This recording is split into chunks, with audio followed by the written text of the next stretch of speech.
thing you always gotta remember is people gonna try to project their insecurities onto you. But you can't listen to what them niggas saying. You gotta get out here and do your shit regardless. You gonna do what you love for the rest of your life anyway. So why not turn that shit into something? Be a man of everything you say. This shit bigger than me, man. You are listening to BeExposedRadio.com. Yeah, I'm good and all that, but you know what I mean? I ain't shit without y'all. Artists exchanged. The artists exchange. The artists exchange. The artists exchange. The artists exchange. Artists exchange live. The artists exchange. The artists exchange. The artists exchange. Starts now.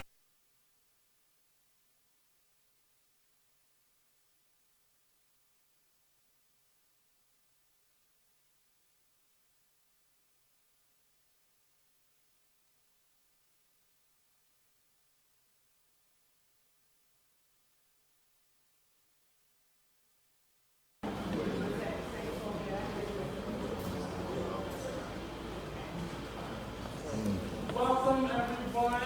We get everyone to see the seeds of the gifts. It was great that they had a great outcome and they have a great performance plan for us, but we wanted to really force people in a very kind and gentle way to work together under this stressful situation, if you will. Over the summer they got together and they created this project and we're about to what?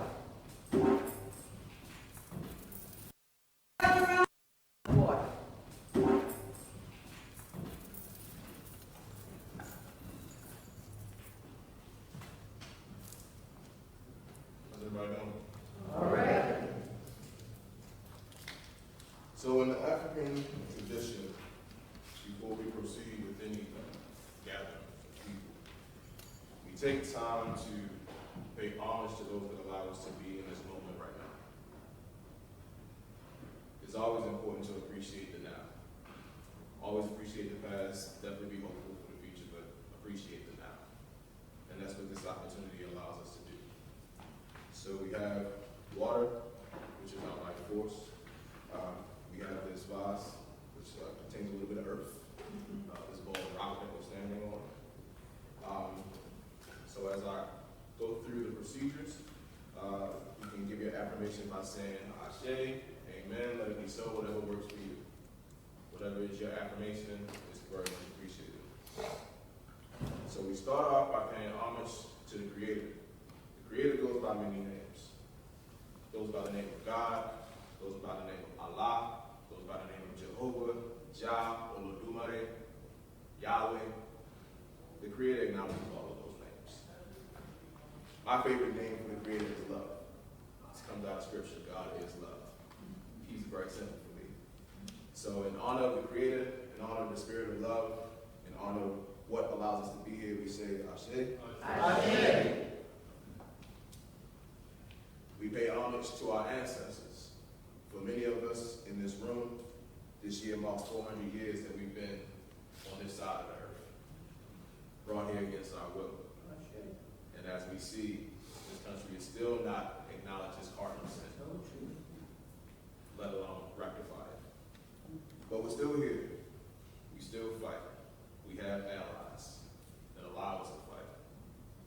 All we want is freedom, emancipation, liberty.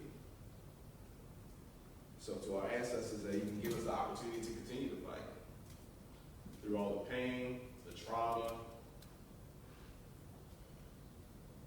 the strength that they allow us. We're grateful to them. So for our ancestors, all of our ancestors, we say Ashe. Ashe. So although there are no little kids running around today, to our youth, to our future, to the ones whose eyes we look into and they look into ours, and we find the reason that we fight, the reason that we live, the reason that we strive for freedom. We say Ashe. Ashe. So right now I invite you to call out heroes and sheroes, those that you look upon for strength, those that you admire, those whose contribution to the world you appreciate. So we think about Sister Toni Morrison, whose contributions are undeniable. We think about many of those that we've seen in the history books, many of those that we've heard of in the stories. So at this time, we just take a moment to honor them by calling out their names.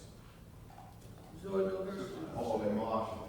Ashe. Ashe. Harriet Tubman. Ashe. Malcolm X. John Coltrane. Martin Luther King. Mary Smith.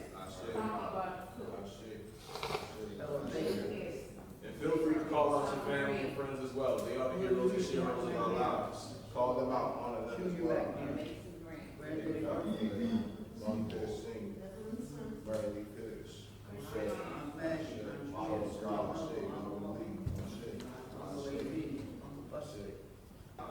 Call them out, honor them.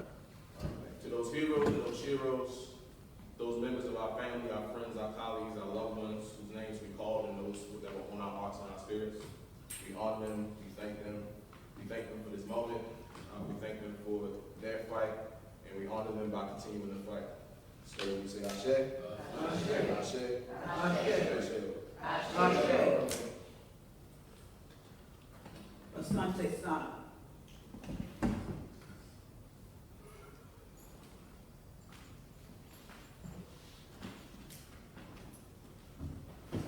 This presentation is called Sankofa, and it is in remembrance and praise of our black sisters. The Sankofa bird turns around to the past and picks up her egg and brings it to the present, and she takes it into the future. Mama, Mama, Mama Africa, Mama, Mama, Mama Africa, Mama Africa, a free continent, Mama Africa, a great continent, Mama Africa, a big continent, Mama Africa, a great continent, Mama Africa, a free continent, Mama Africa, a big continent. Oh, Mama Africa, Mama Africa. From the womb of Mama Earth, Mama Africa, you were born. Oh, Mama Africa, Mama Africa. Music was born on your mountaintops and in your rainforests. The drum is your heartbeat. The rhythms of all humankind. Civilization began in you, Mama Africa. All of beasts, gorillas, the gentle, intelligent vegetarians, cheetahs, fastest of all animals, elephants, largest of land animals, ostrich, largest of birds, giraffes, tallest of land animals, and Sabura, trickster rabbit, and Anansi the spider, tricks the spider. Oh, Anansi was the first storyteller who went up into the sky and persuaded the sky god to give him the stories, and he brought them down to all humankind. Anansi the spider taught the Ashanti people how to make the beautiful kente cloth. Oh, Mama Africa, we thank you for the kuba cloths and the mud cloths. We thank you, Mama Africa. We love you. We love your healing herbs. We love you, Mama Africa. We love you, Mama Africa, because you are the dream weaver of stories and the gatekeeper of history.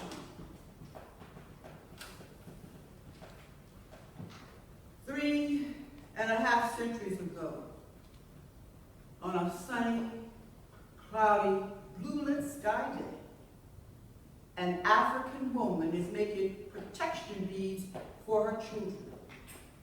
She uses seeds, nuts, cowrie shell for beads, raffia, dried grass, and pieces of bark.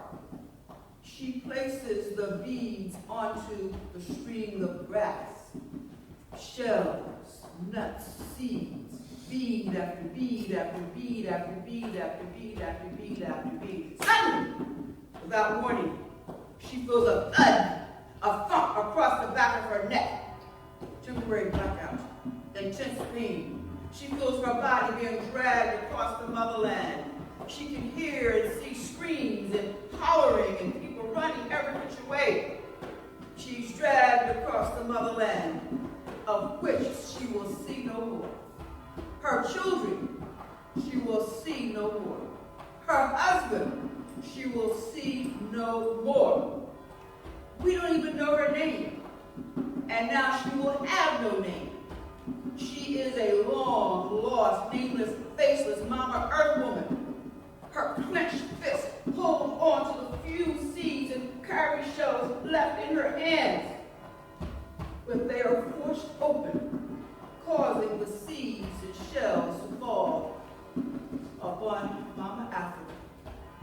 The seeds drop from her hand onto the motherland. Alien hands, rough hands, cruel hands continue to drag her across the tear-stained path. The Ma'afa has begun. The Ma'afa, the middle passage, has begun for her. The transatlantic slave trade has begun for her. The Ma'afa, the Swahili word for atrocities, horrific tragic events, terrible occurrences will continue for her. She is thrown into the bow of a ship, laying her own bowels beside bodies laying in bowels, ankle chain, waist chain, wrist chain, neck chain, and bound on charted waters to an alien land, labeled as someone's property. Fertile images of home vibrate, bouncing around, crisscrossing her mind's eye, flinching, wincing, aching, shaking, shivering, trying to keep her fractured body from shrinking, falling, wasting away into oblivion. Beads of sweat drip into tears, drip into blood, drip into planks, drip into wounds that will never heal. Breath, breath, breath, breathe. Breath, breath, breath, breathe. Mama, mama, mama, mama Africa. Mama, mama, mama Africa.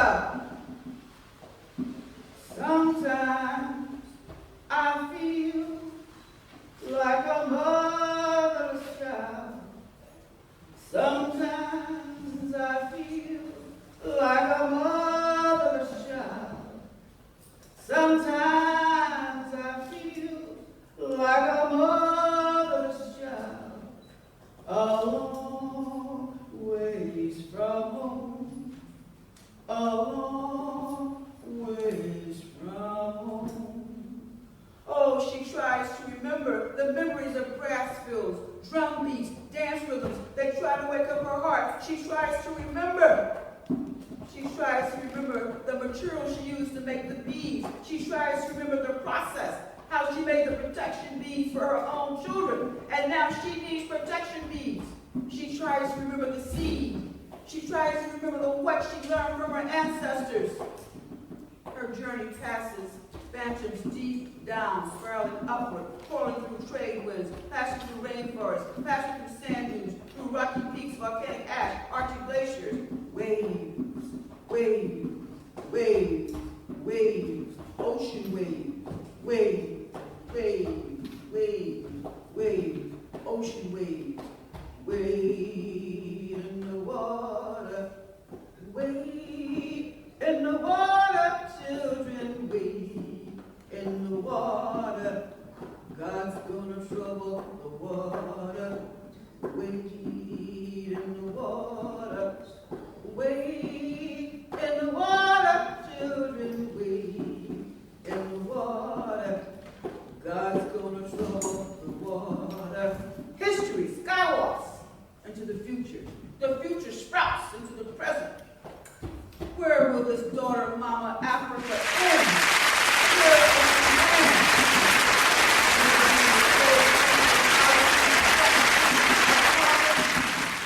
Or will it be the crack, cocaine, and heroin dens throughout the new world? What happened to Are you thinking about getting your GED diploma? Well, here at the GED Pep Talk Center, we've got a number of pep talks that can motivate you. Sometimes things don't always turn out the way you want them to. You know that feeling? People look at you and don't believe in you. You want some gentle encouragement. Then you're on your way to your GED diploma and a better life. But I know they're probably just a little bit nervous. You can find it in yourself to take that first step. You can improve your future. You can do this. I know you can. You need to start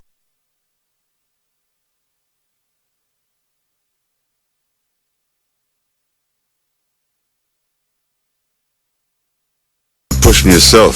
Now get your game face on and take the first step towards a better life. Hurry up! Don't make me repeat myself. Whatever level of motivation you need to get your GED diploma, we've got a pep talk that's right for you. Call 1-877-38-YOUR-GED or visit yourged.org for your pep talk and find free GED classes in your area.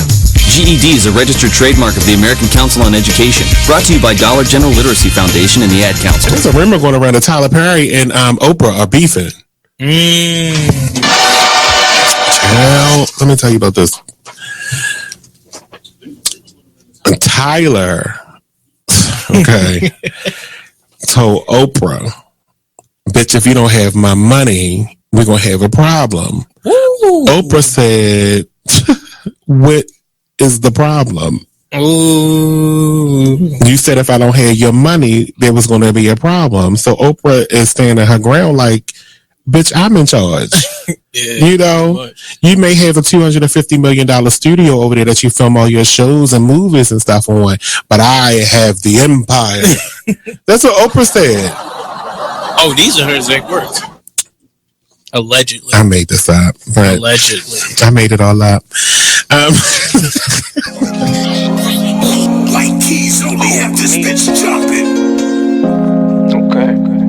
If I sit around, hold up. Look.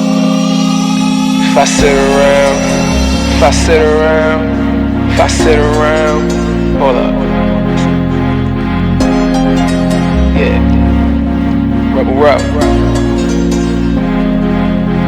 Let's do it. If I sit around, I'ma smoke some more. Wasn't even thinking about smoke before, but I'm in my head and I'm in the bed. Don't know who I am, like I'm wearing a mask. Work the mode, tell him where the cash. If you wear the cash, tell him where the cash. If you playing for you, gon' run it back. Don't make promises, but I promise that. Don't promise me, cause I ain't into that. Fell in love with that and got hurt from that. That was all over and the curtains back. Can't see you not noticing that. I'm letting it go, it ain't holding me back. Yeah, I'm on dice, but ain't come for the crack. Drinking with uncle, we only do jack. How I'm alive, I thank God for that. Praying about it, things getting better. Open it up with my name on the letter. Why you crazy about it? Saying whatever, you shy to be you. You know you gotta be you. Sometimes I need privacy too. Yeah, you know I ride. You know I ride, and you know you ride for me too. Yeah, you know I.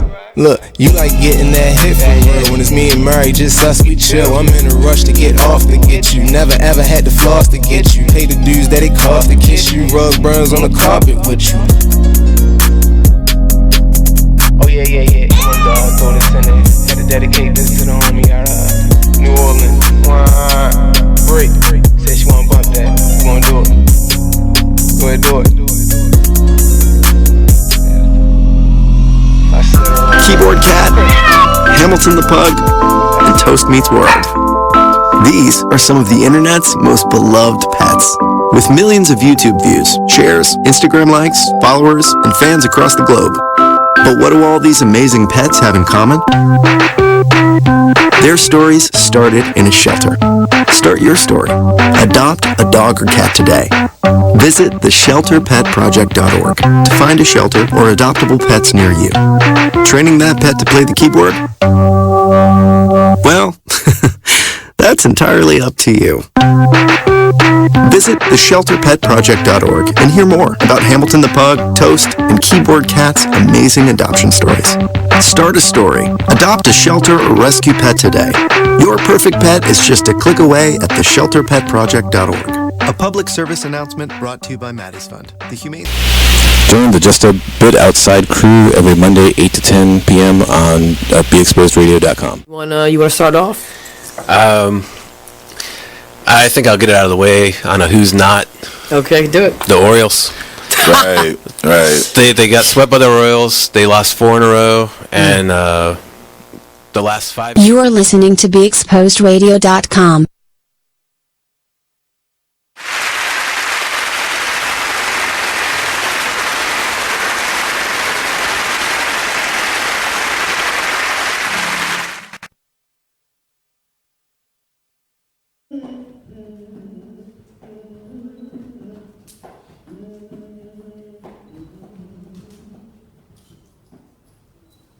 Slavery is terrible, but it's far more terrible for women.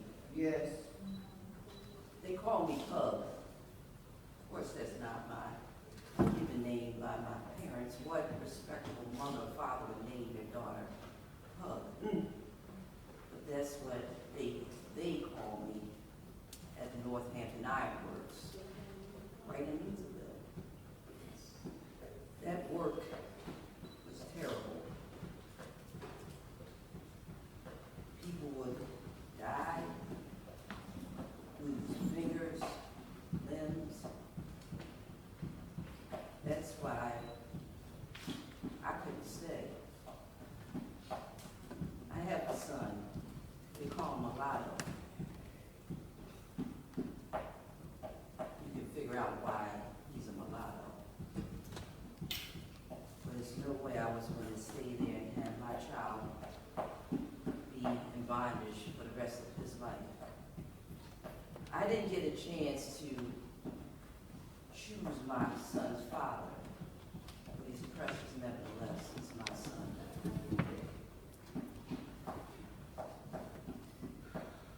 We ran away, and that runaway ad describes me as being a black wench, a stout black wench, 5 feet 6 inches high or so, and remarkably black. Once again, my son is mulatto, so I'm remarkably black, but I have a mulatto son. And so in that ad, that what's even more remarkable is that I lost a thumb. Like I said, no respectable white person would want to work in a furnace. Yet, there were white people who worked right alongside me. We'll call them European indentured servants. And originally, Captain Charles Wrigley, he's the one who owned that furnace for no mercy. He didn't care if you were white or black. He gave us all the same maggot-filled meat to eat. White and black people felt the same overseer's lash. And you'll see many white and black people escaping. And I even heard at other furnaces that white and black people escape together. This is not about I'm white and black, Negro, European, we're both being oppressed. I had to leave there. They haven't caught me and my son. Not yet, and not going to. This is 1788, and they're asking for $200 for our return. That's because they know I could give them some more slaves. It's not as long as I'm living and breathing. I'll die first.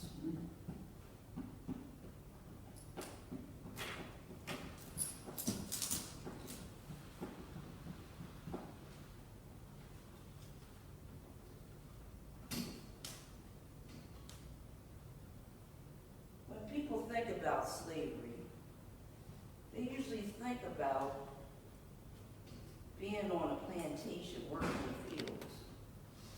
But my name is Martha Ann Octavius, but they call me Patty for short. I work right in Baltimore City. Put it respectful Dr. John Whitbridge. I've been there just about all my life. I don't have any children of my own, but what my charge is to take care of Dr. Whitbridge's children and his home. They like me fine enough. They even told me that when I die, they're going to actually bury me right next to them in the cemetery. And I guess that's an honor, because even in death, white folks don't want to be buried next to white people, like next to black people. So they even have separate cemeteries for Negroes. Baltimore's a peculiar city. I heard that even though it's a slave state, we have the most amount of free Negroes in the entire country. More than Philadelphia, I heard, New York. I have free friends.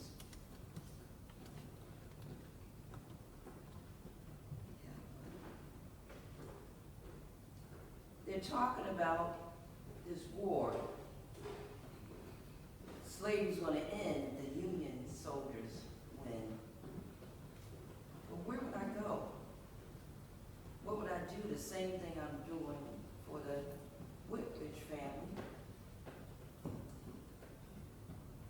Guess when this war is over,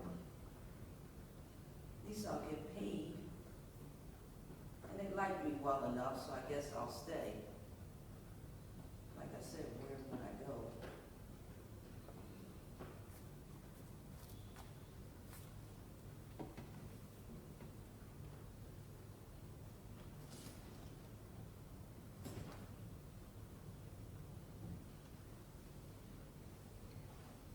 My name is Nancy Davis. I was born on the Cowpens plantation. The Ridgeleys.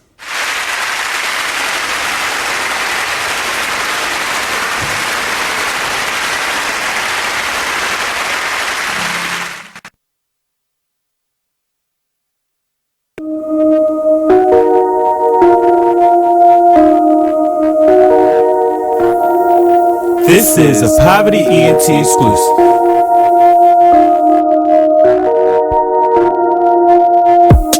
Next stop, Texaco. Strapped up, you already know. Fuck niggas hate, that's how it goes. Rolls with me, yeah, it's time to go.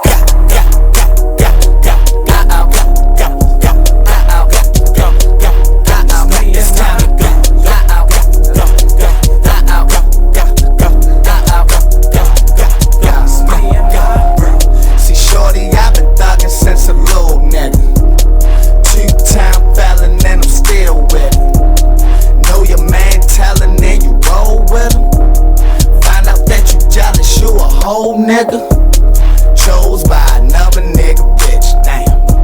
This chopper got 50 round clip. So the smiley and the syrup got me geeking, shorty. Ain't know I popped them Xannies, had them sleeping on me. Love in a hood full of hate. Pray to God that he open up them gates. Rest in peace to Freddie Gray and Lil Scooter. Putting on for our city, watch his door. Next stop, Texaco. Strapped up, you already know. Fuck niggas hate, that's how it goes. Rolls with me, yeah, it's time to go.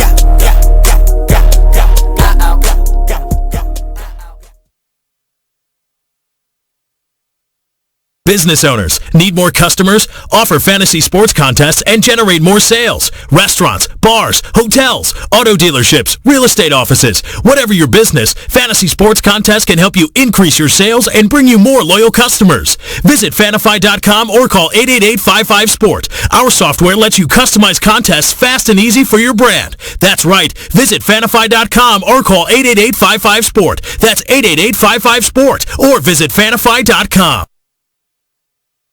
Take a minute and listen to this flashback of the It Is What It Is radio show. Right now. Make sure y'all share us. So, please. Miss Entice. All right, Miss Vicious. Okay. Vicious. Favorite place to have sex outside the bedroom? Anywhere. Oh. That's not an answer. That's not an answer? You are listening to BeExposedRadio.com.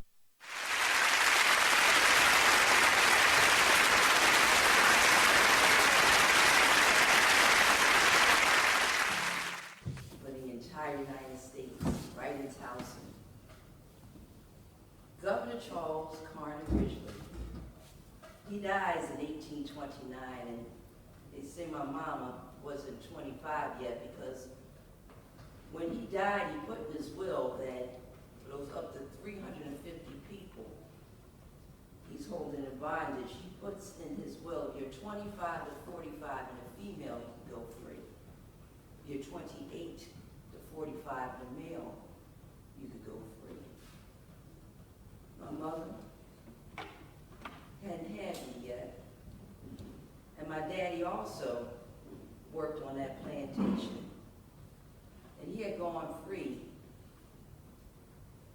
And then when my mother reached 25, thereabouts, they said to her, you go free now because the governor's will said so. My mother and father built a house not too far away from the plantation I was on at Cowpens. They had 4 other children, all under 6 years old.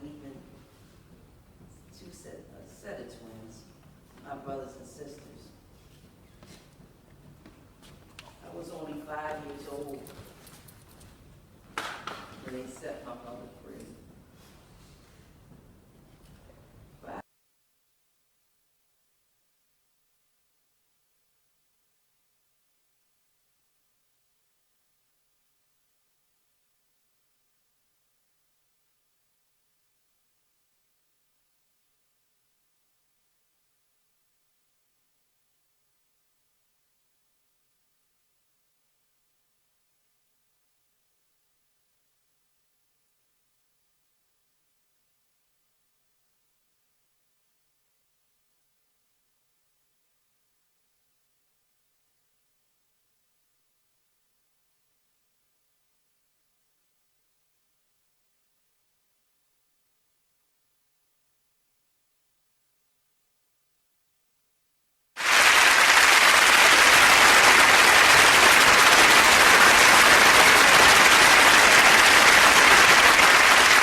Whatever happened to the times when we cared for one another? We shared the same respect. What is happening? We're trading what's important for shiny things. I can't allow this blasphemy. It's blasphemy. Why would you treat yourself like that? We didn't come this far just to fall right back. I'm from. Don't lose yourself, stay on track. Baby, you're a god. You're a god. Baby, you're a god. Believe that. Full of the things that we've overcome. Full of unspoken battles we've won. You're so much better than that. Sometimes the truth ain't always catchy as rap. So chasing cheese or you get stuck in a trap. Go get your crown and never render it back. No, it's blasphemy. Why would you treat yourself like that? Stop all that blasphemy. We didn't come this far just to fall right back. Baby, you're a god. You're a god. You're a god. You're a god. Baby, you're a god. You're a god. Baby, you're a god. Believe that. You're way too gifted to stop and listen. It's condescending, not to mention all of our ignorance. Is there permission to? I know you like to turn up like that, with a drink to pull up like that. Well, baby, there ain't nothing wrong with that. Just make sure the guide in you stays where it's at. You're the rising sun of a new day begun. Grind on till victory's won. I pray you do your thing till earth and heaven ring. Just don't forget. You are listening to BeExposedRadio.com.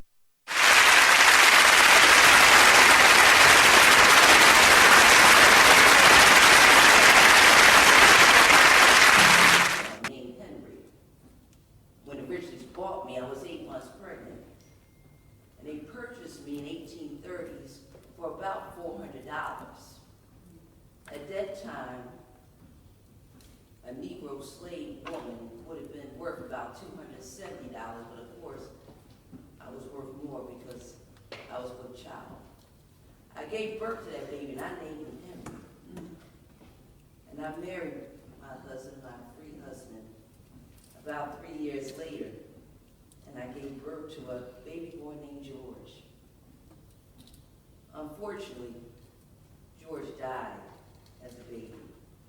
But me being who I am, I talked to Ridgely's into giving my baby a proper Catholic burial in Baltimore City, even though we're way out in Towson.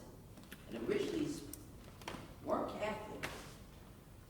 They were Episcopalian, like most enslavers were. But they buried my baby right in that Catholic cemetery right here in Baltimore City.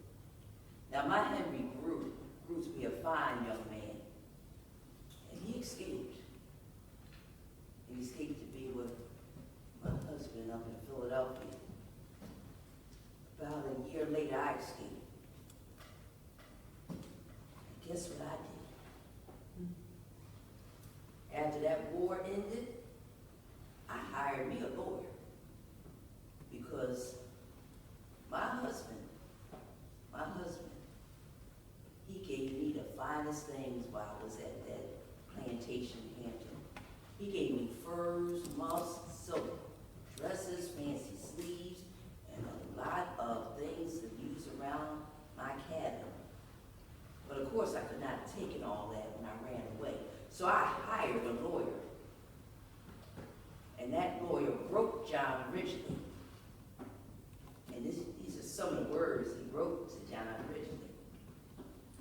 He said, my client, Lucy Jackson, when she left your plantation, she left a lot of things behind. And I listened, 6 petticoats, like this one right here I have on,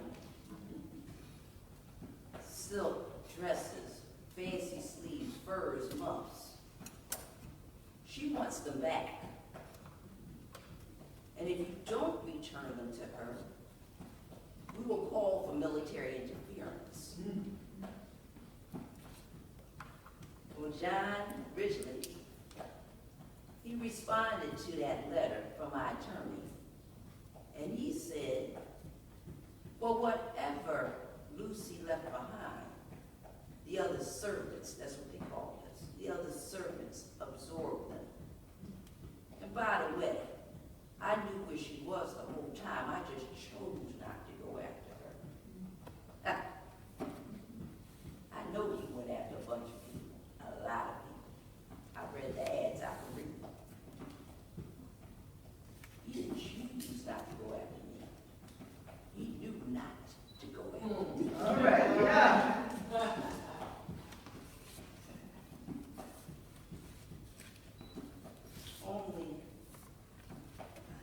Only death could have kept me away from my husband and my son. No chains, no man, only death.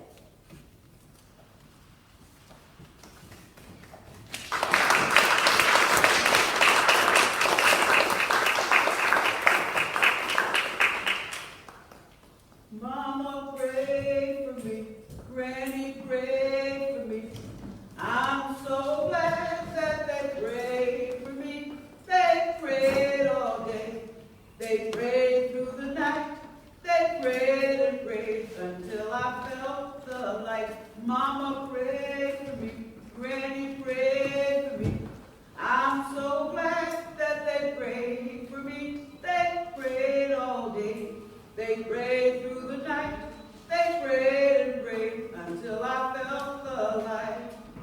Ancestor, Mother Mary Carter Smith, my mentor, my beloved friend, and my co-worker. Ancestor, my dear mama, Willie Louise Martin McNear, my rock, my strongest supporter who passed her stories on to me.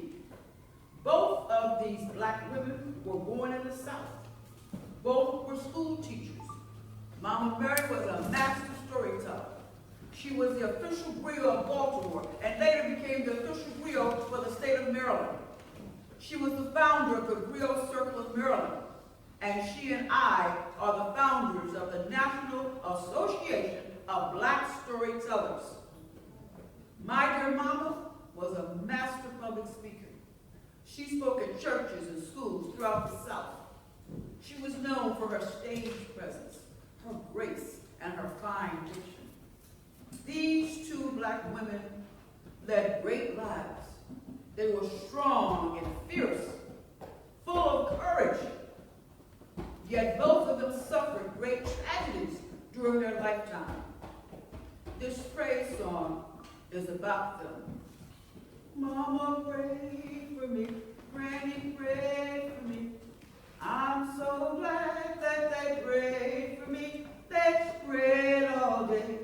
They prayed through the night. They prayed and prayed until I felt the light. Mama Mary, in her soul, many stories she carried. In her soul, many stories she carried.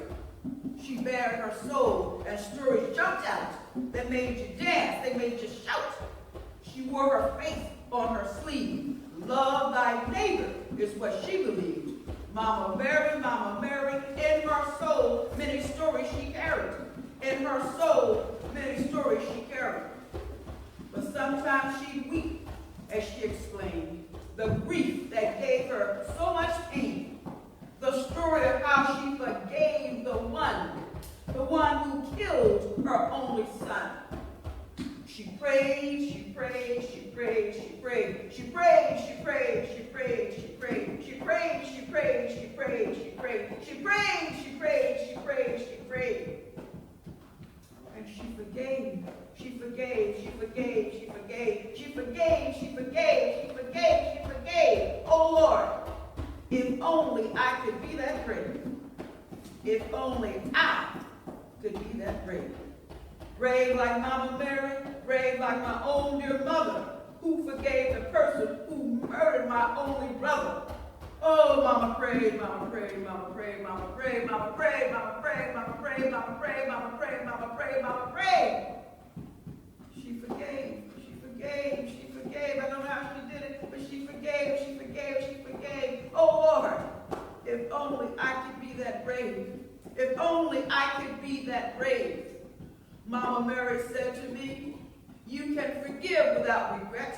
You can forgive but never forget. My dear mama said to me, oh child, you must remember this. One can forgive and still demand justice. Justice, justice. We demand justice. Justice, justice. We demand justice. Justice, justice. We demand justice. Justice, justice, we demand justice. Long before the death of Emmett Till, in this country, our babies were tortured, our babies were killed. This nation survived off of our ancestors' backs.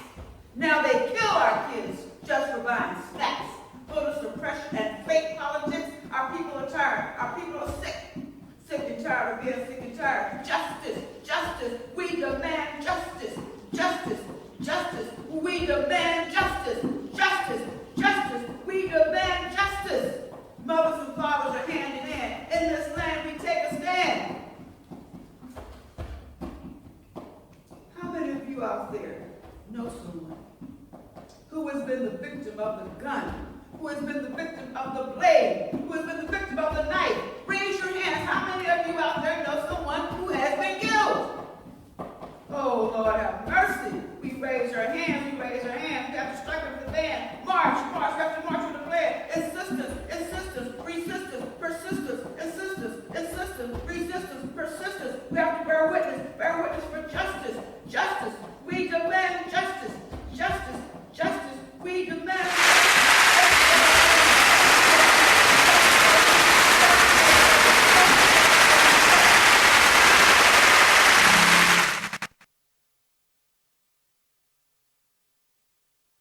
Only in the forest can you see this. But nothing beats the moment you see that. Cool! That's your child's eyes opening up to a world of possibilities. There are some moments only the forest can inspire. Find yours at discovertheforest.org. Learn about forests near you and discover cool things to do when you go. And you might just see this. Visit discovertheforest.org. Brought to you by the U.S. Forest Service and the Ad Council. The Artist Exchange Radio Show every Friday, 7 p.m. to 9 p.m., every Saturday, 12 p.m. to 2 p.m. Real artist, real talk, real live on BeExposedRadio.com. I was meeting with a friend yesterday, and I've gotten to the point where don't ask me a question because the truth is going to come out.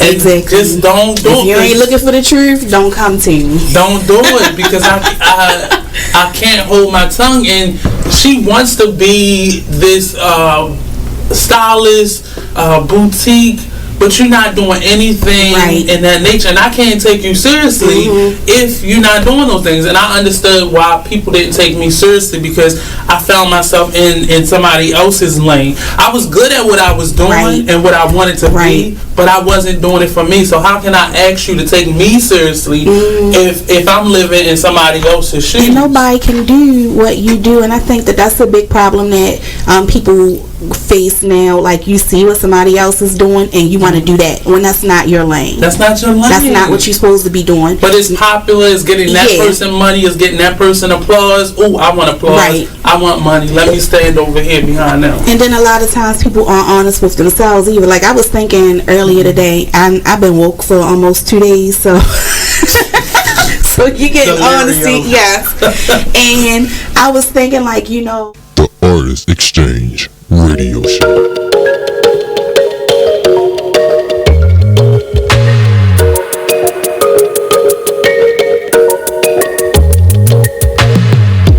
Far into this unknown to find who we really are. Crash into something new and take a break from our broken heart. Talk with the hip, tell me you like. I think we should go for another round. Baby, try not to say too much. Let your love come down. If you wanna rule, there's some rules you gotta live by. Live by. Stay true to your cool, make a move, don't wait on nobody else. And if it feels like a minute. You are listening to BeExposedRadio.com.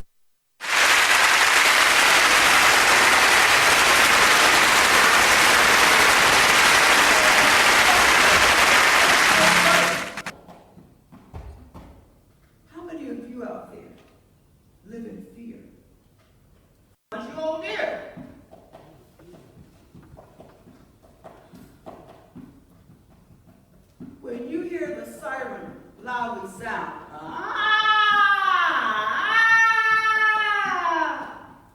do you pace up and down? Do you pray and hum? Does your heart pound and beat like a talking drum? Justice, justice, we demand justice, justice, justice, we demand justice. How many of you out there have had that talk with your loved ones, that discussion with your daughters, that talk with your sons about the danger that is lurking out there, the danger that can be anywhere, in the school halls, at the shopping malls, when you're coming from the club, when you're going to work, at the movie theater, even while we are praying in church. Justice, justice, we demand justice, justice, justice, we demand justice. Everybody should be free to enjoy the rising and the setting of the sun. After work is done, we all got the right to relax and have some fun. Come on, people. Let the conflict end. Let the violence cease. Let there be healing. Let there be peace. We're running around caught up in a fog. Let's gather at the welcome table. Let's have a dialogue. Neighbors from all communities coming around discussing how all lives can be made better. If you get there before I do, tell all my friends I'm coming too. You tell your story, I'll tell mine. Let's reach, listen, and take our time. Everybody say what's on their mind. Respect all peoples, leave no one behind. Justice, justice, we demand justice. Justice, justice, we demand justice. Mama pray, mama pray, mama pray, mama pray, mama pray. Mama Mary forgave, she forgave, she forgave, she forgave, she forgave. Oh Lord, if only I could be that brave. Faith of our mothers living still, on top of the mountain beyond the hill, nurturing the dream, bathing in the stream. Oh, Mary, don't you weep. Oh, Mama, don't you mourn. Oh, Mama, don't moan. Don't weep. Over the horizon, I can see them. Over the horizon, our children are coming home. Look, look over there. Our children are coming home. Look over there. Our children are coming home. Our children are coming home. Our children are coming home. Our children are coming home.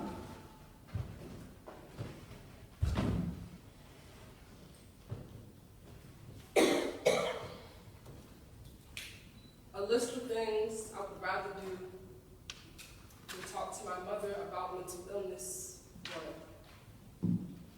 Listen to country music. Put on some Taylor Swift so my ears can bleed. Turn up the volume so I can draw my pain in song too. hold the sun with my bare hands. I'd become my generation's Mark Day Icarus, but instead of flying too close to the sun, I would embrace it with my palms and allow the heat to blister at my skin and breathe. Swallow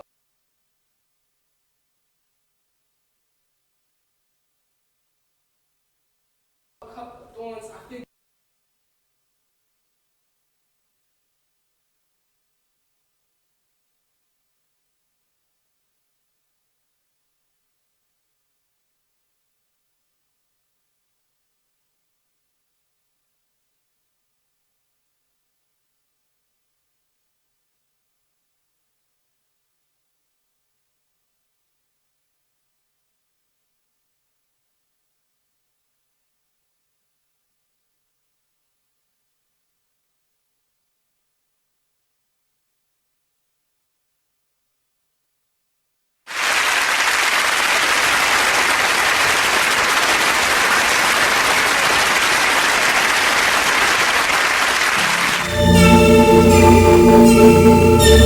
Like the one thing you always gotta remember is people gonna try to project their insecurities onto you. But you can't listen to what them niggas saying. You gotta get out here and do your shit regardless. You gonna do what you love for the rest of your life anyway. So why not turn that shit into something? Be a man of everything you say. This shit bigger than me, man. Like yeah, I'm good and all that, but you know what I mean? I ain't shit without y'all.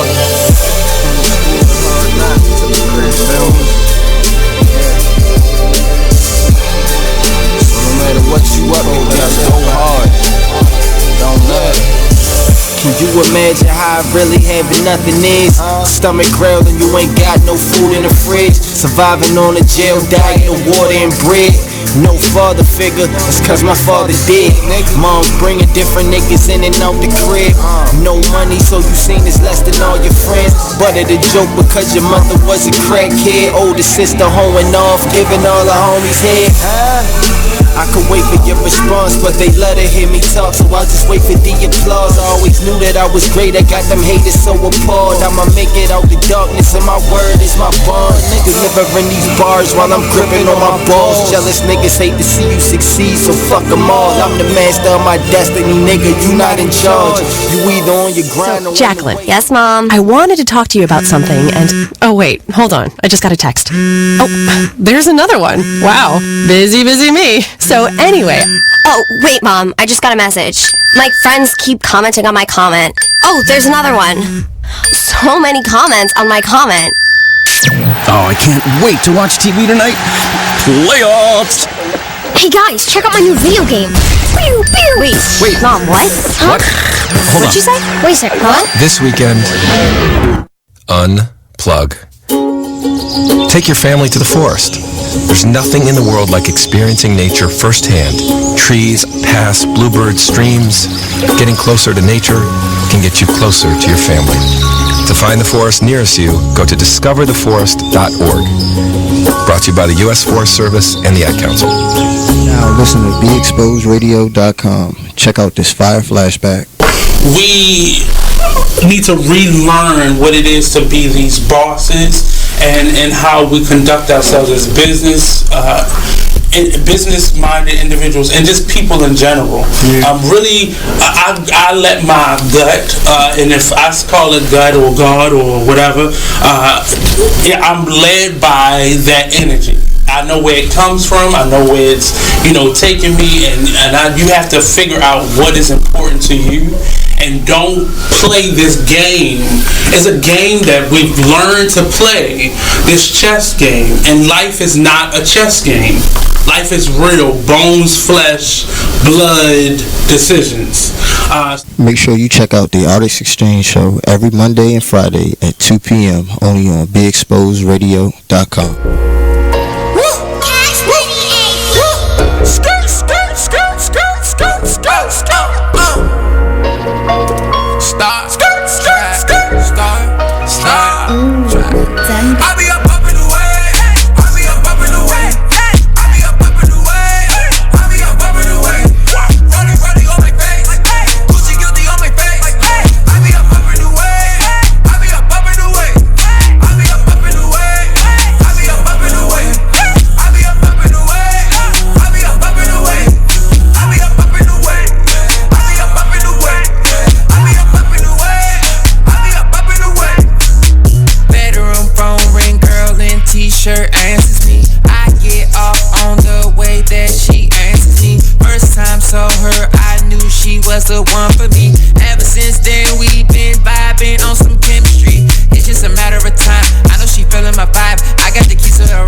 Proceed with caution, tired of lanes, I'm exhausted. Poppin' Zanny's ass, sipping out the faucet. I'm confused, don't know what I'm doing.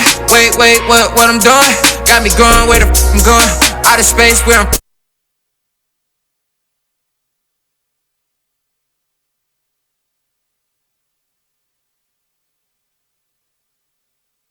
going.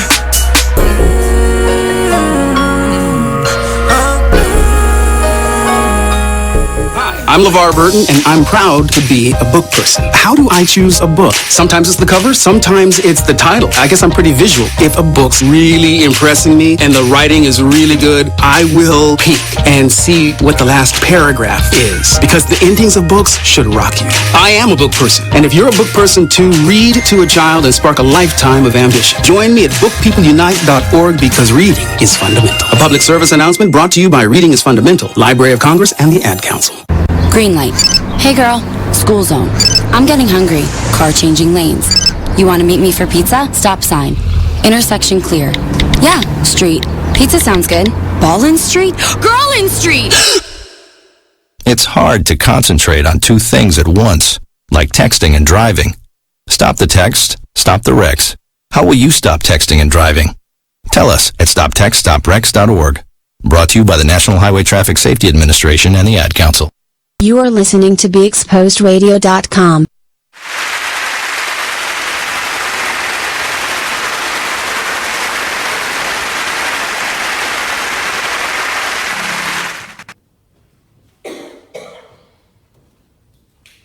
A list of things I would rather do than talk to my mother about mental illness. When you listen to country music, put on some Taylor Swift so my ears can bleed. Turn up the volume so I can draw my pain in song too. Hold the sun with my bare hands. I've become my generation's Mark David Icarus. But instead of flying too close to the sun, I would embrace it with my palms and allow the heat to blister at my skin in 3. Swallow a cup of thorns, I figure. If I keep slitting my wrists, then people will keep asking questions, so I cut open my esophagus. That way I don't have to answer them. That way I don't have to ask for help. I'm afraid to ask for help, afraid to tell my mother I suffer from depression and anxiety, afraid her response won't be, "What you sad for? Your father and I give you everything you could ever want. See you ungrateful. I should take you to the homeless shelter to show you how blessed you truly are." Afraid she'll reject my cries for help. Afraid she'll tell me just to pray, or that I'm not praying enough. She'll say I got the devil in me. She'll try to rebuke sin she does not understand. I seek comfort only to find confrontation. I would ever have this conversation with my mother. She would not listen. But I still want help. I still need help. I'm not as strong as you think I am. Mom.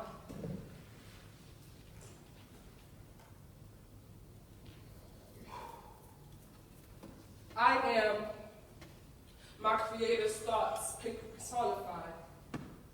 I push boundaries and borders. White hands push me into bad neighborhoods, me and crack and competition. We both rock nations. I corrupt black minds, create crackheads, then send them to the pen with just a pen, point, period. Call it unjust, but all is fair in love and the war on drugs. A minimum wage war on poverty, bomb black children, put the school to prison pipeline. I don't bang with black people, but I bang black people. I got brands on the back in the name of freedom. I've got names on my back synonymous with freedom. Black ink is smudged on the bill of rights, so colors already got a taste of freedom. I am Jim Crow reincarnated, kept black people separated with incarceration. I be the law, bent by white men with a godlike complex. Write a few amendments, now the commandments. Moses part the Red Sea, Andrew Jackson parted the Trail of Tears with a treaty. The Constitution is Bible. I am a bill, I am an act. Actions speak louder than words. What happens when you are both? Don't you know how much power pieces of paper possess? Whether it be a bill or a bill, freedom papers or warrants, I control your life. Remember when the officer who killed Stephon Clark didn't get charged for murder? That was me. The district attorney said, no crime had been committed, because no law had been broken. The cops not smashing, they laid down the law, and there's still enough space on this bed to put you down or bend you over. Don't you get it? I am your God. I kill and receive no punishment. What's an eye for an eye when you are Hammurabi's code? I kept slavery alive. We branded it the correctional institution. Schools are still segregated. Ask for taxpayers. Clean water only goes to the fair skin. Look at Flint. I don't change. I evolve. I am the law. Ain't it ironic? White people has more privilege than black people. White people will protect me just so I can harm you, and you think bullets your enemy.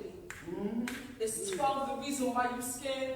Afraid to be put in a box and have the walls closed in on you, nigga. That's what Project Housing's for. So the next time you want change, want a revolution, want equality, remember, I am the biggest threat. White paper with black words about white men out to destroy black girls. I do paper cut these. I make 3/5 of a person into 12% of the American population and convert that to 34% of the prison system. Even though black people build 100% of this nation, I'm evil like that. I'm legal like that.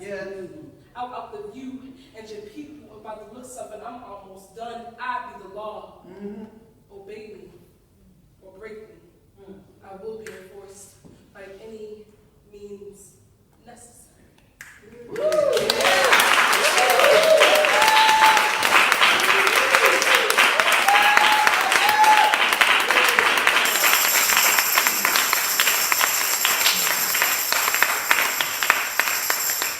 Ain't gonna let nobody turn me around, turn me around, turn me around. Ain't gonna let nobody turn me around. I'm gonna keep on walking, well, keep on walking, yeah, heading for the freedom land.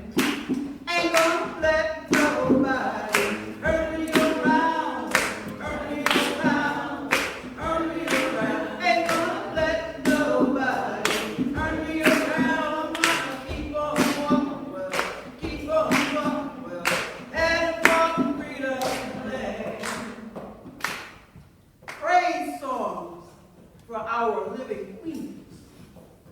Let us now praise our living queens, our mamas, our big mamas, our grandmamas, our aunties, and our play mamas who help us fulfill our dreams.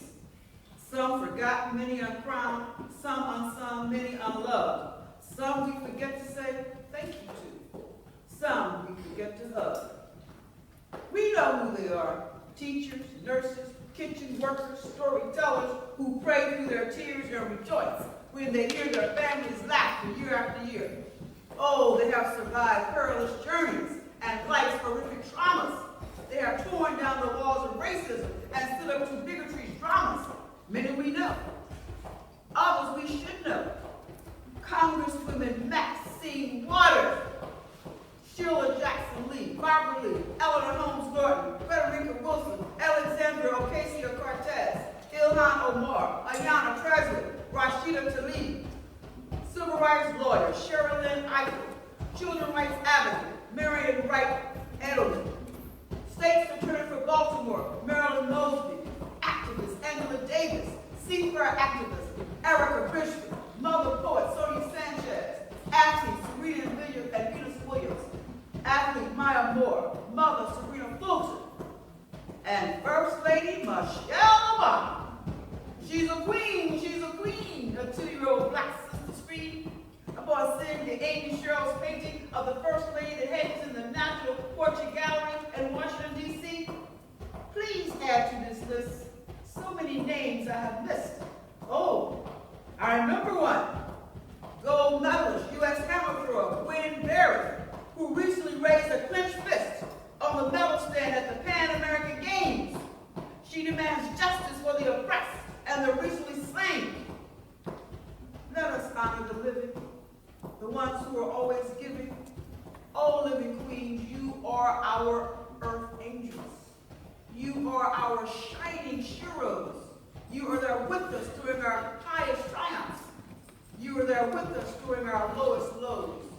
You are always there. You're always there with your love, support, and care. You are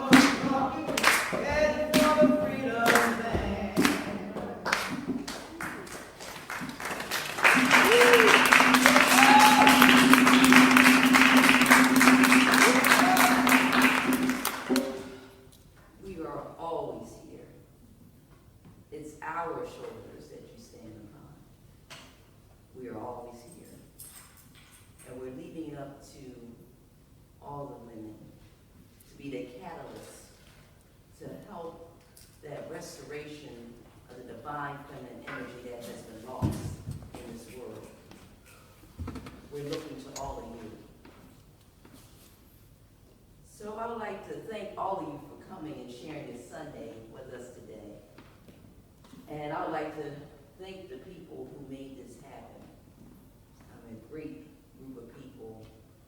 I'm going to start off, I'm going to change order, because actually it's the first time I've seen the cranky, really. And I still didn't see the images behind me.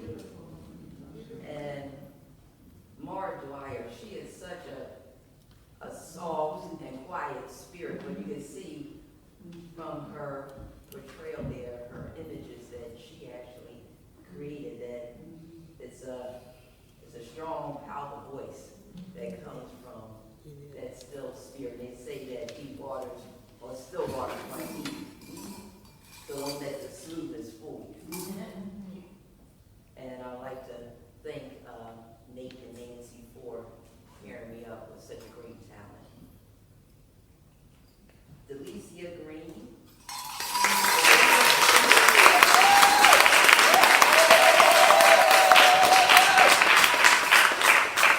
She is the recipient of Do More Baltimore's, I always butcher this term, poet, no. Youth Poet Laureate. Youth Poet Laureate.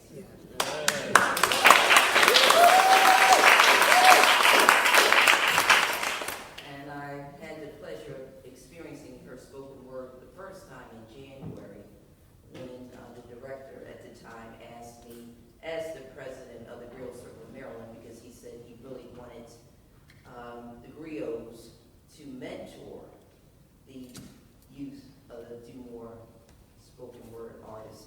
And when I heard them, as far as their skills, I'm like, we can't really tell them that they're off the chain as far as their skills.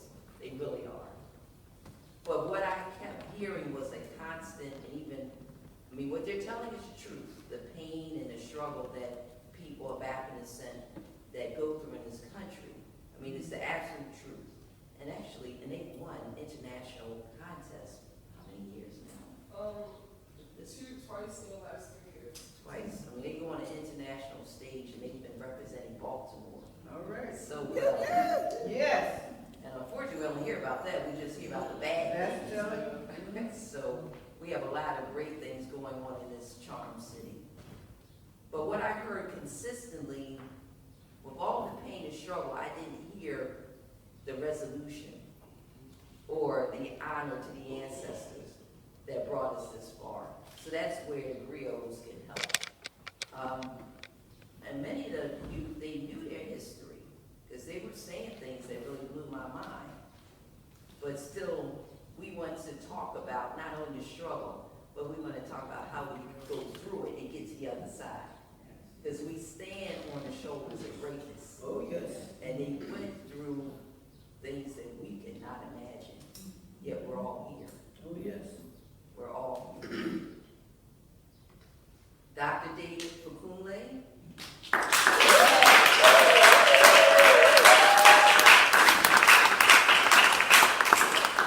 Long-standing member of the Griot Circle of Maryland. He actually was a growing griot, and he's giving back truly in the Sankofa tradition. Each one teach one. He just recently received his doctorate. And could you tell me what it's in, please? Public health. Public health. So it's Dr. David, if you will. Master djembe drummer. And that's why we asked him today, truly gifted in talent. And a woman who needs no introduction, but I'll give her one anyway. Co-founder of the National Association of Black Storytellers, which the Griot Circle of Maryland is an affiliate of. Mama Linda Goss. And could you tell us what award you just recently was given? Well, I'm honored to share with you that I just received the National Endowment for the Arts 2019 National Heritage Fellowship in Storytelling.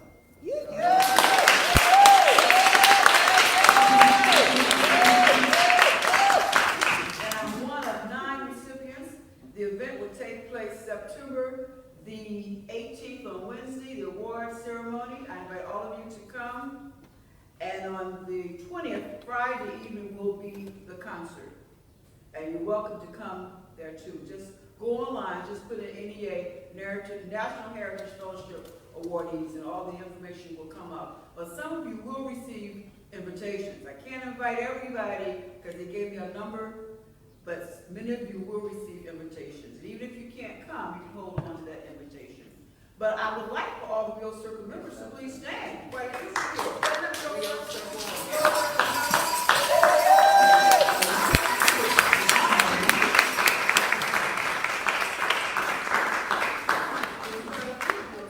Real Circle Maryland. As I said earlier, we're an affiliate of the National Association of Black Storytellers. We meet the first Saturday of every month at the Walbrook Branch Library. And we welcome people. You don't have to be a storyteller, but I guess what I would venture to say, just about everybody in here is a storyteller, but we all have.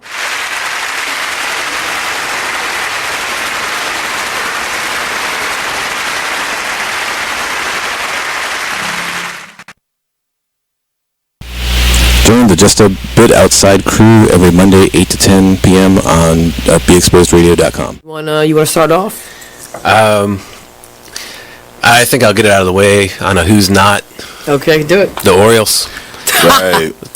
They got swept by the Royals. They lost 4 in a row, and the last 5 games have all been decided by 1 run. The game before, or the last game that they lost before the Royals was the Nationals, and it was Weeders, of course, won with a home run. Hit the home run. Right. They were going into that national series. It seemed like they were doing so well, and they just crapped out. They got that game postponed, so who knows when they're going to replay that or play that game. That's my first not for the night. Okay. Okay, I'm going to go ahead and weigh in on my who's not, and I'm going to talk about the San Diego Padres. The Padres. That's okay. You just took my answer. They're in last place in the NL West. They've lost 8 of their last 10. Their run differential is a negative 65, which is just horrible. So when you have, well, let me just talk about run differential a little bit. It's kind of like the how much you're winning or losing your games by pretty much. Yeah. Okay. It's like the margin of victory, kind of. Right. So when you're in a negative number, that means that you're. Then your average game you're losing by a whole lot. Right. I mean, a number like negative 65, this early into the. You are listening to BeExposedRadio.com.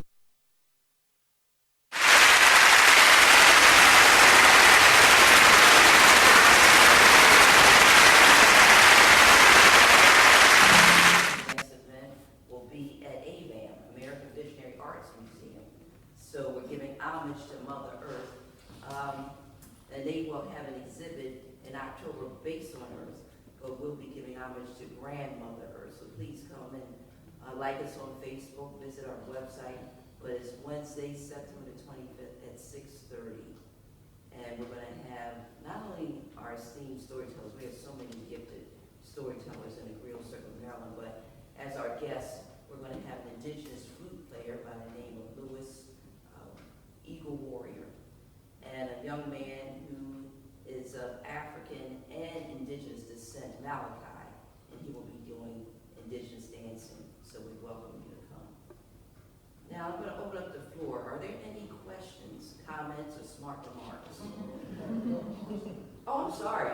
Right before we get to that, Laura Carson, all this beautiful displays, she graciously, Laura Carson, actually gave or donated them to us or put them on loan for us so we can display it in a lovely dolls. I mean, she actually does these by hand, and she sells them. And along with her husband, Nard Carson, they make beautiful walking sticks. And they had 2 of them open today, and they also sell them as well. Maybe so you can talk with them. So any questions, comments?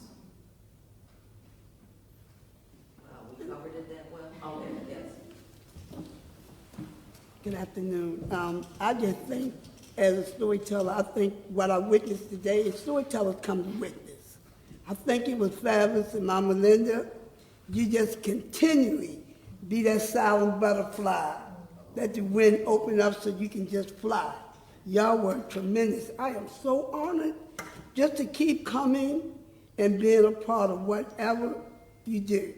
Well, thank you. And our president, you top the charts every time.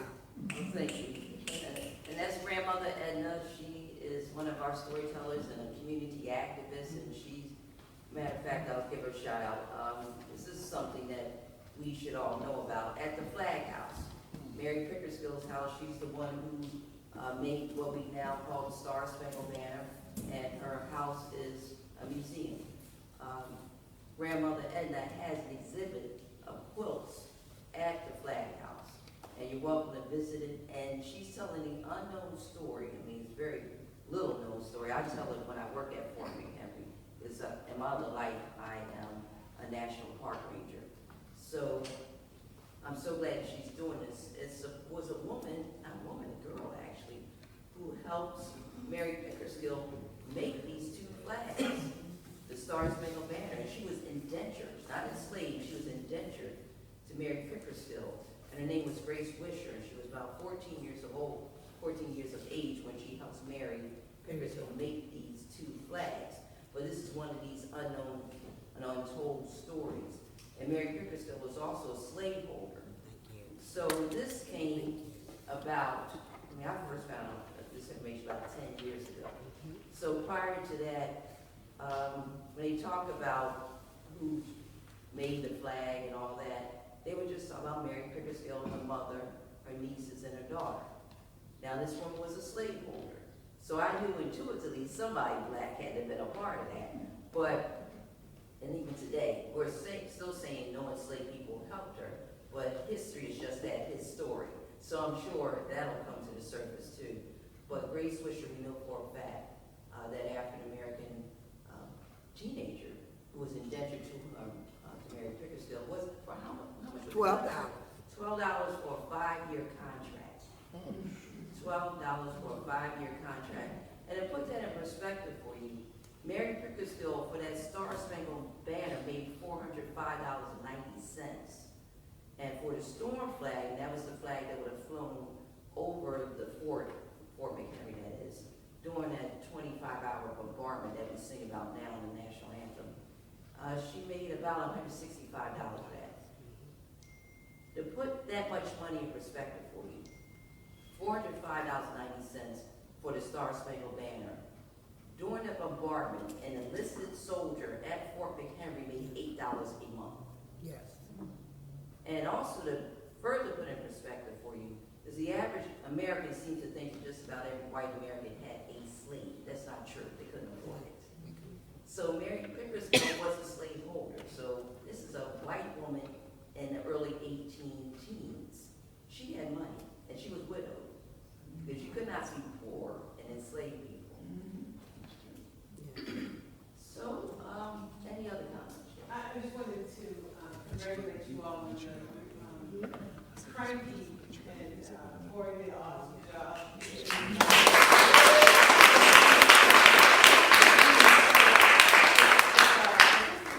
Goes way back, so it's awesome to have the two marriages because Henry Box Brown, the guy who built himself to Philadelphia, he started doing crankies back then. Yeah. So, and I found out by there's an organization. Can you tell me about the organization? The one that you went to visit? The festival, the Cranky Festival. Yeah, the Cranky Festival happens once a year, in January, and I think that got started a few years ago here in Baltimore. But like you said, Sheila, Cranky history goes way back. Goes way back. In terms of like just traditional storytelling, how to put visuals to words. So this is a great marriage because it was already that. It was already that. Great. That was great. And I just found out about the Cranky Festival through Mara, and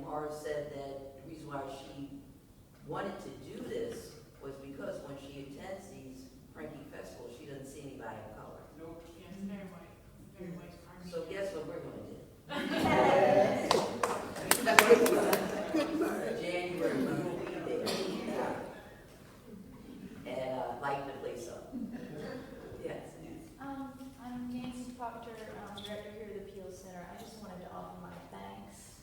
This was such a beautiful and moving performance.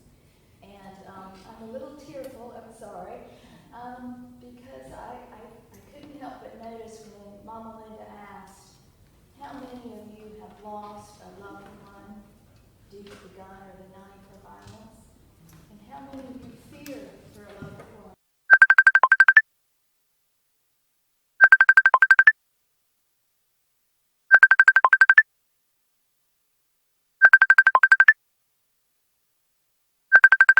Life.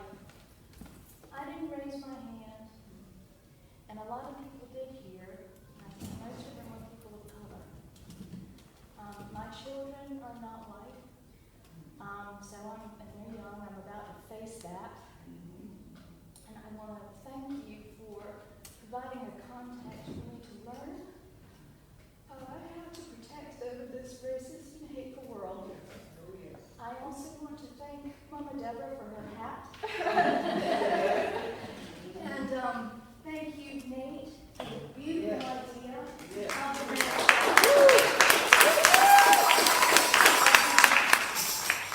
Helping us overcome these silos by creating creative and beautiful moments like this for us to collaborate. And if I may ask a question too, because although I'm very emotional, I got my little historian hat going on here too. I was raised an Episcopalian, so my ears perked up when I heard you say that most Episcopalians were slave owners, or most slave owners were Episcopalians. Yeah, that's what I said. More about that. The Episcopal Church was built on the human trafficking of Africans. Yes. And most Yes. slaveholders, that's the WASP, that's where it comes from, but most of them were white Anglo-Saxon Protestant, but usually Episcopalian. I mean,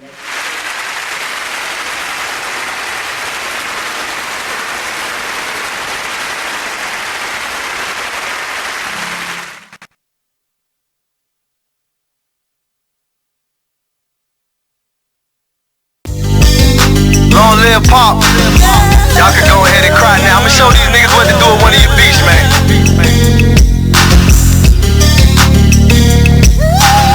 I am Gas, by the way. Strong woman story should have been on CNN. Nobody knows what it's like being Gwen. Windows closed in the house, it ain't no CNN. Can't gain weight for years, she been being thin. Single mother, no help from the system. When they was giving out food stamps, she missed them. Birth certificate, baby daddy, she couldn't list them. But her son was so beautiful when she kissed him. Blame it on love, but nigga she could've died with. Destroyed the whole world and found out she was a side chick. The nigga loved his wife and it got hard to hide it. So when Gwen confronted him, he ain't even denied it. Her fault, depends on who you asking. She tried to be a stripper, but the tip out was taxing. Buying all the purses, trying to keep up with the fashion. And her mama hated babysitting with a passion. She deserved better circumstances. A black queen, she should've been blessed with certain chances. Look down upon, getting all the hurting glances. Making men change up all the twerking stances. She never cried about the pain, only gritted her teeth.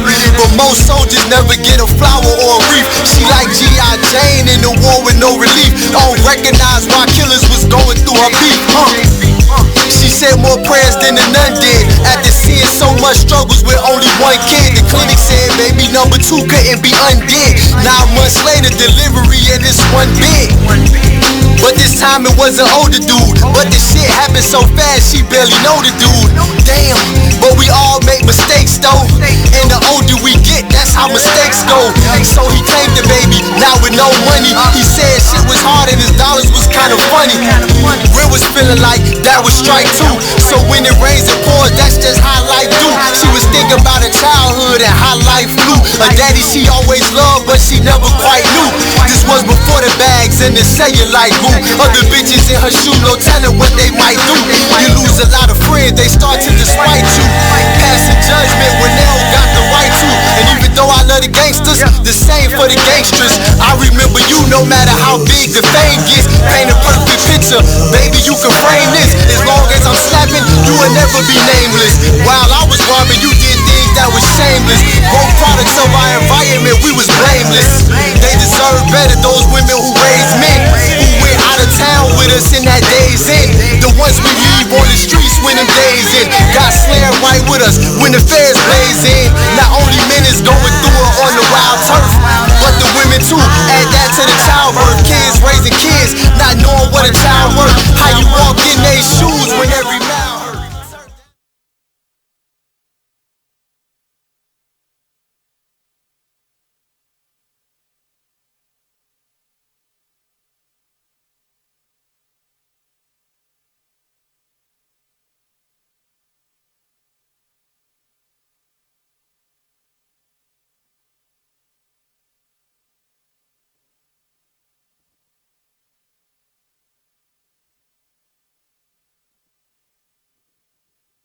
You are listening to BeExposedRadio.com.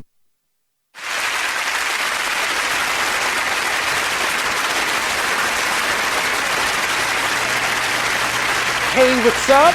And welcome to the Artist Exchange Radio Show, here live only on BeExposedRadio.com. I'm your host, Nate Couser, and I am here today. Today's subject is self-care. And the first hour, we watched a performance. It was from the mashup grant that I spoke about last week. The Pill Center, in conjunction with the Deutsche Foundation, helped bring up this micro grant, and the idea came from me in that I wanted to figure out how to create this community here in Baltimore from the already micro communities that exist, where we have a pool of people where we can pull from everybody. So we randomly matched 2 or 3 people up in various groups, and we had 3 groups that participated, and they all, most of them didn't know each other, or they wanted to work together, and this was their opportunity to, and we gave them each $1,500 courtesy of the Deutsche Foundation to do a project. The project could have been anything. They all had individual proposals, and they all came together and did collaborative proposals from on the second round, and then on the third round they actually were mashed up and they created these projects. And out of all of the ones that we submitted, I think we had maybe like, this first year we had maybe like 12 or 13 groups, individuals, and from that we whittled it down to 3 groups. And it was really exciting to see. This past Sunday, we actually saw the performance from one of them, the Sankofa group, and it was really interesting. So you saw that performance with Mama Linda, Mama Anaquale, Mara, Dory, and a young lady, Kalicia, from Do More Poets, and Dr. David Fakule, all performed together, and it was really great. Actually, we celebrated Mama Linda's birthday that day as well. So that's what you got to see. That was kind of what I do when I'm not here. I work at a museum, the Pill Center, helping them to promote some storytelling content and events like you just saw. I manage one of the groups, a jazz show that we do every last Saturday of every month with Cameron and his jazz quartet. So that's my job outside of here, outside of teaching, which I'll be starting in a few weeks. So it's a lot of things going on. And with all of that, I get together and we go talk about self-care for this last half an hour of the show. Self-care for me is something that I totally overlooked. And the workaholic gene that I have, along with overlooking self-care, all I would say came from my mother and many of the people in my family. And right now, at the age of 36, I'm now just starting to really apply. I had already started to learn like in my mid-20s, and I didn't really get the desire to do it until I was about 30. But now I'm actually beginning to apply some of the self-care.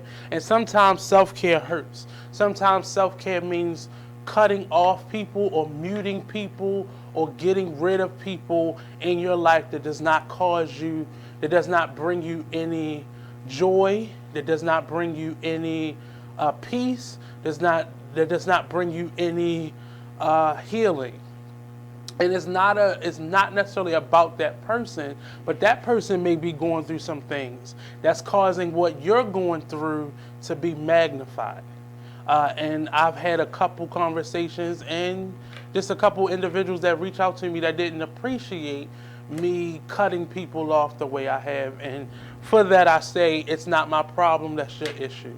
And making my healing and my recovery and my, growth, and that's all that self-care allows you to do, is to grow, because you're stifled, and that self-care allows you to kind of spread your wings and move and grow and mold yourself into whom you want to be.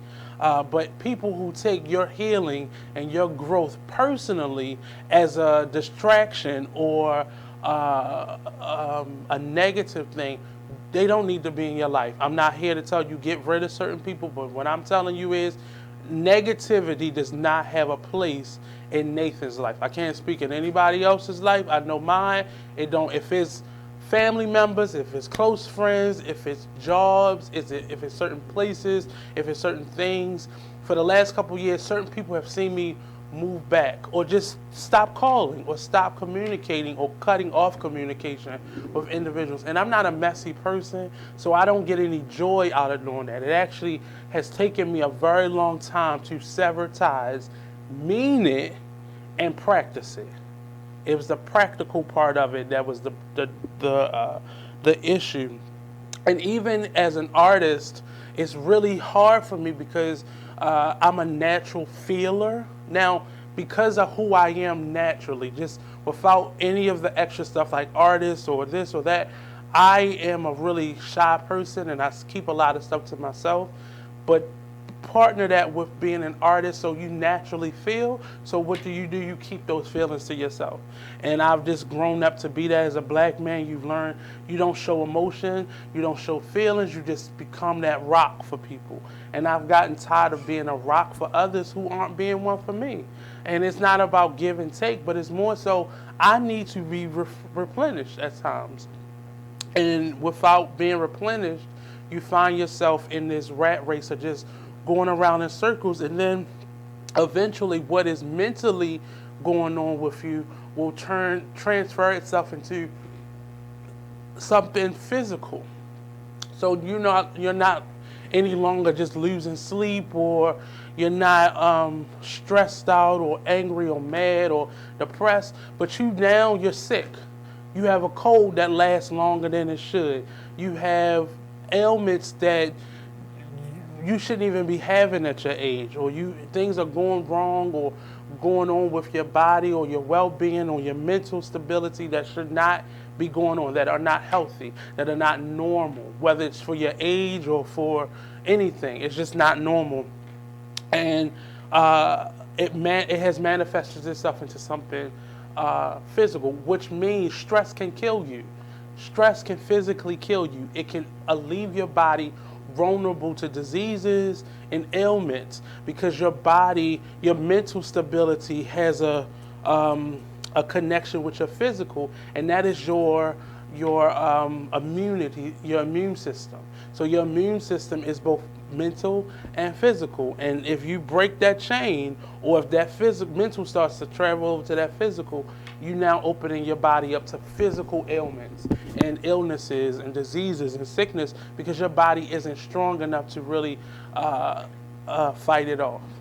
So don't let stress kill you. So today I have a couple self-care tips. The first week I think it was like 14 practical ways to deal with stress. But this one is a little bit more, and it's more centered towards artists. And it starts off by saying during the busy season, so for most artists, we normally have seasons that we're working. And then on those off seasons, we are normally depressed, or we're dealing with something, or we're trying to fill the void. I know for me, I love being in a play. It's somewhat stressful, but I love doing plays. But as soon as the play over, you get this drop, this bottom drop feeling where you feel like the bottom has been pulled from underneath you, and you don't know what to do. You get a little depressed until that's why when most actors that while they're in an actual production, they're auditioning for something else. some actors don't like that in-between time. So they have to be looking for something. So as soon as they jump from this, while we're actually doing a production, I know actors that are actually in rehearsals for the next one. I personally can't live like that. I need the downtime. Now the downtime is still a little stressful, but it's necessary. So makers, people who create stuff, outside of being performance artists, there are certain seasons where if you're selling your work or you're displaying your work, more so selling the work, there are certain seasons. So around the fall time, like after September up into Christmas, that's a season to buy. And then right after Christmas, there's a little window for online sales.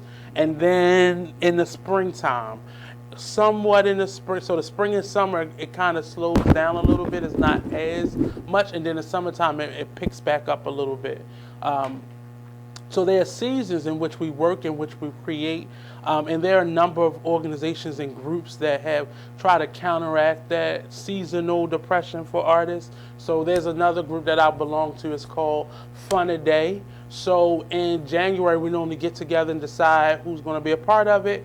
And then for the month of January, every day for the month of January, you are to create one thing. Or so you come up with a concept and you create one of those things every day for a month, or you work on one larger project, or you break it down into 4 weeks and you create one piece every week. Now, depending on how you choose to do that, it could, really help you or stress you out. And then for the month of February, we actually display all of this work, and it's called Fun a Day.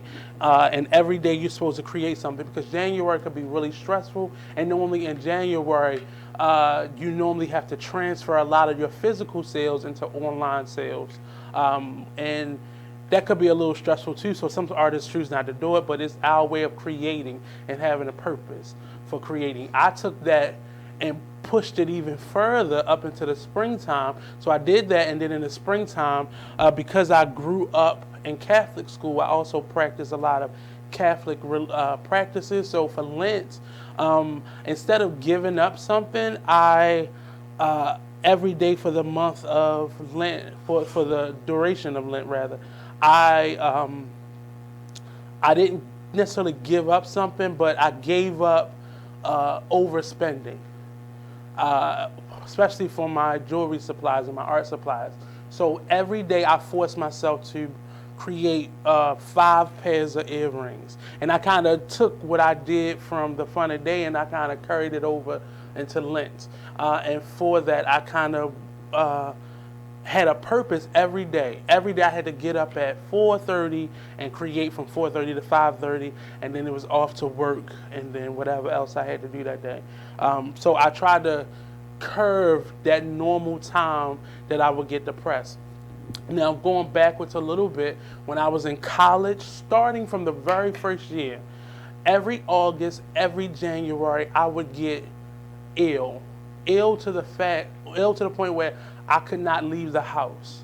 Like I had a couch in my bedroom, and I would lay on that couch all month long. And for me, I thought I was getting a cold, because I would get physically sick, like a headache or sneezing, but it didn't feel like sinuses or a regular cold. It just felt like I just felt bad.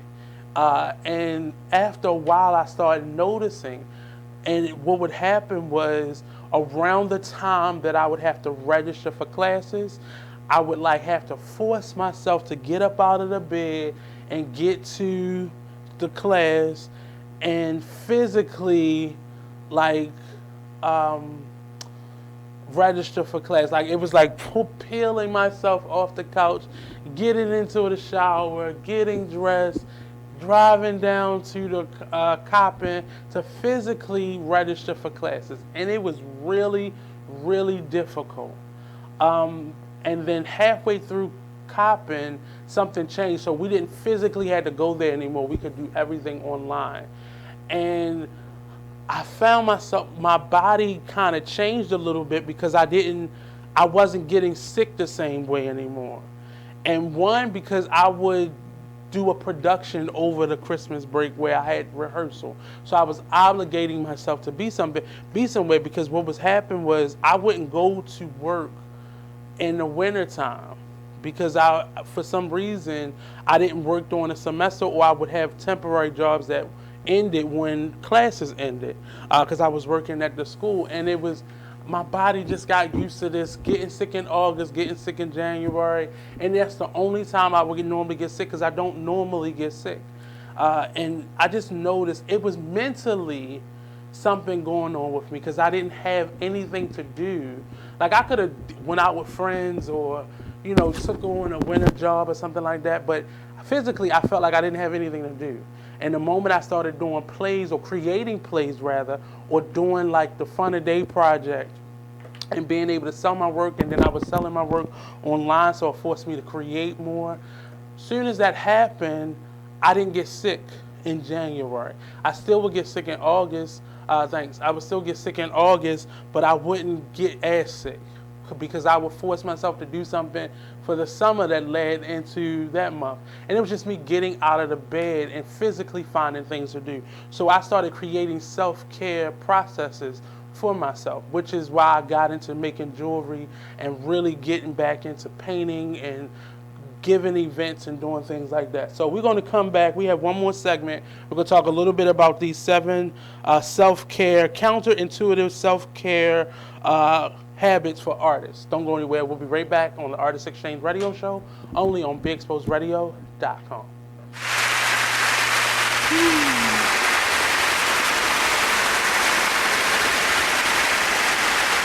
Hi, I'm LeVar Burton, and I'm proud to be a book person. How do I choose a book? Sometimes it's the cover, sometimes it's the title. I guess I'm pretty visual. If a book's really impressing me and the writing is really good, I will peek and see what the last paragraph is, because the endings of books should rock you.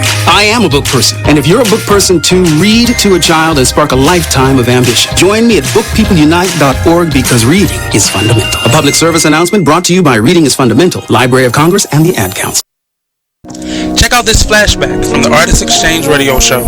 That's the biggest thing, is just empowerment. Just get off of the begging line. Just be proud and just get our pride and our dignity back, because as a child, we're taught how to go and beg for a job.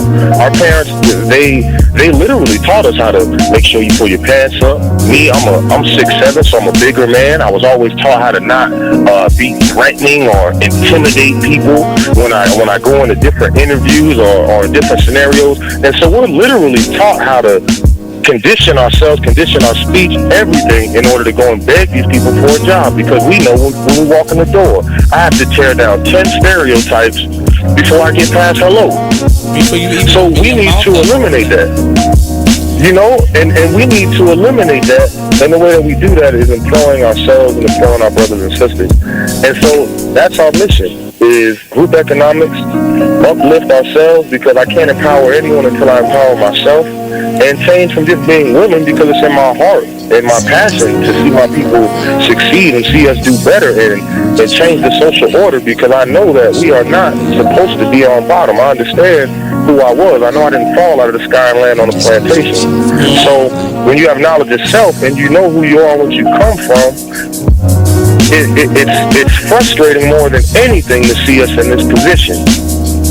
Tune into the Artist Exchange every Friday, 7 p.m. to 9 p.m. Every Saturday, 12 p.m. to 2 p.m. live on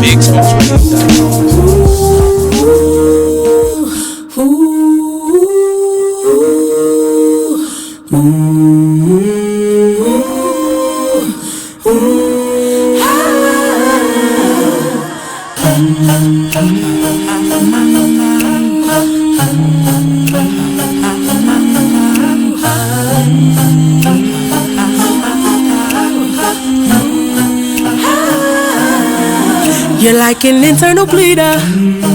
Can't see your pain, but it can silently kill ya. So deeply wounded, but don't say a thing. Too afraid of what the people may say or think. So you just sit there and you suffer in silence. Your pride won't let you just uncover your secret. Don't wanna look weak in your image, it ain't worth losing. So you just act as if it's nothing happening. Ooh, girl.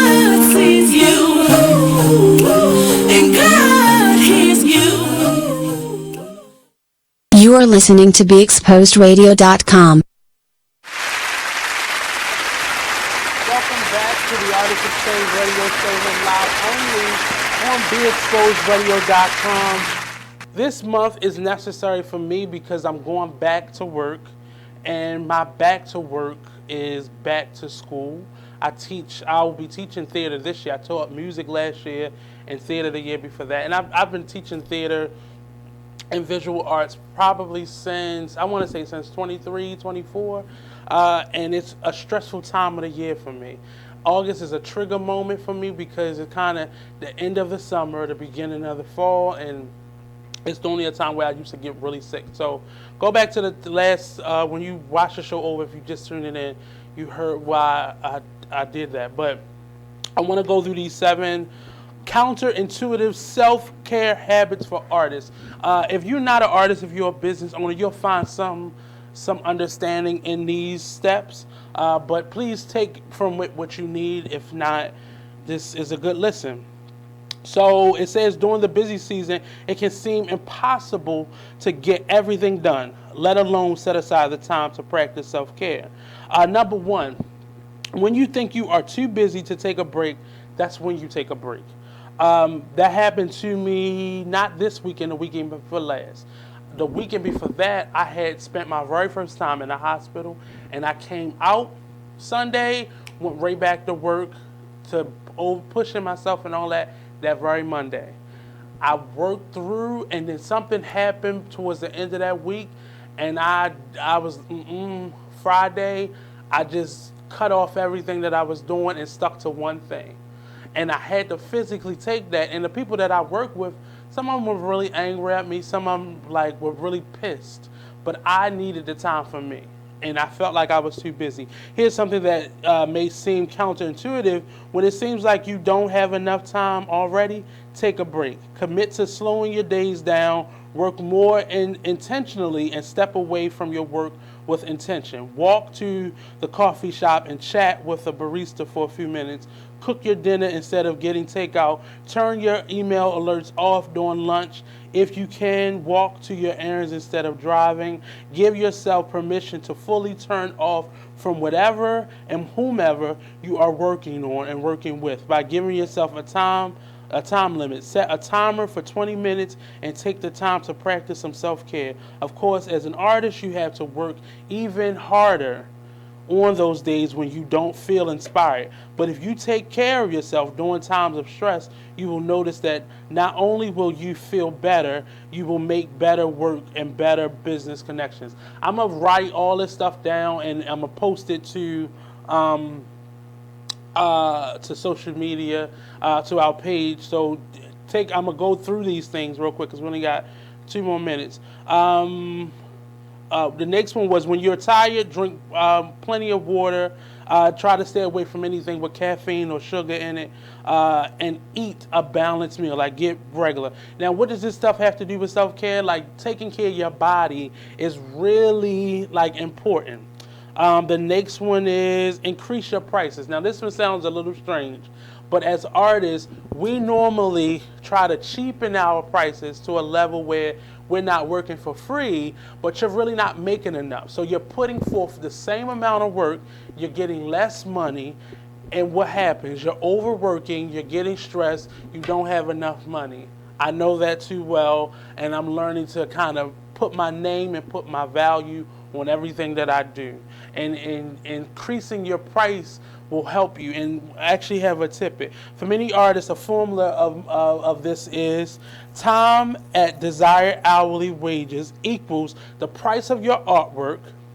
However, consider the value and demand for your work as well. If you quickly and continuously sell out of your $250 works, it's time to increase your prices. So thinking about the value of your work, and normally you add in the amount for supplies, your hourly rate, and you can determine that yourself, and then you add in whatever incidentals, whether it's time, travel, shipping, all those things go into the price of your work. And think about, don't cheapen your work. put it out there. You'll probably get less sales, but you won't need all of those sales because you're getting these quality sales over quantity. The next one is consider sleep part of your long-term success. I think that's self-explanatory. Embrace your short attention span by moving more, meaning getting up, doing things. Most of us sit behind a desk. Find ways, other places in your workplace to work, other places to kind of get things done instead of behind your desk. Go sit outside, go to the park and do some work. You know, take a conference call by walking around the neighborhood. If you're on the phone with somebody, get up. I'll physically, especially at night when I'm on the phone with a friend and it's one of those long phone calls, get up, clean up while you're talking, or go take a walk around the neighborhood. It kind of help you distress, and when you get off that phone, you're going to be tired. I think it's 2 more. Set low expectations and over-communicate even if something goes wrong. And that, look, I don't have expectations for anybody or anything. I can't put my value system, my wants and my needs on you. That's my problem. That's my choices. I want the quality of your work to be great, but I can't expect for you to have those things. And it says over communicate even if something goes wrong. And that's kind of it. The last one was carve out time early on to get organized. So always pad your time so you always have more time than what you need so you can prepare for the next thing while you're wrapping up the last thing. I'm going to post these onto the Artist Exchange page and share it out. But this has been another episode of the Artist Exchange radio show, Self-Care. This dealt more with the artist and getting your insides to match your outsides. So again, we'll be meeting up on Friday for the Artist Exchange radio show. So again, thank you for tuning in. Appreciate you. And get well. See you later.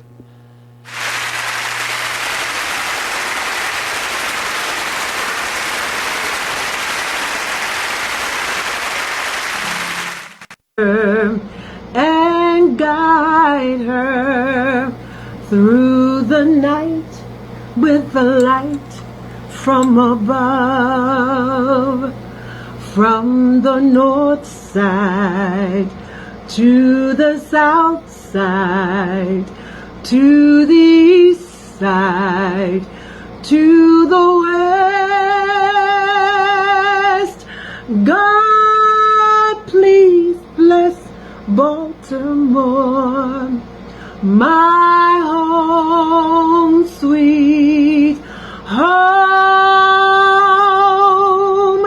God, please bless Baltimore, my home, sweet. Come on, go away. Home, yeah, yeah, yeah. Now you got to clap for me. All right.